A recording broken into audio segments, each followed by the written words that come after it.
Pernah tak rasa tak layak atau terlalu kecil untuk satu tugas besar? Itu normal. Tapi, bila Tuhan panggil kita, Dia takkan biarkan kita sendirian. Dia tahu kelemahan kita dan Dia akan lengkapi. Ini bukan tentang kekuatan kita, tapi tentang kesempurnaan pilihan-Nya. Dia pilih, Dia persiapkan. Itu janji kasih-Nya yang tak pernah berubah untuk setiap hati yang bersedia menerima panggilan-Nya yang indah.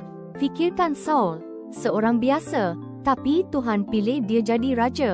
Alkitab kata, dalam 1 Samuel 10:9, Allah pun beri dia hati yang baru. Ini bukan sekadar tukar hati fizikal, tapi pembaharuan rohani yang mendalam.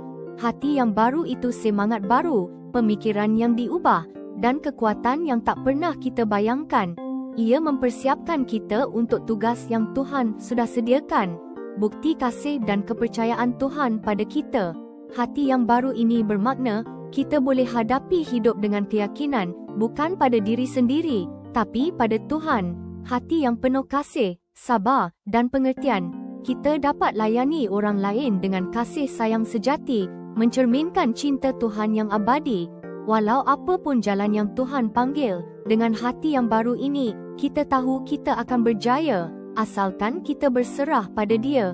Ini adalah kurniaan tak ternilai darinya.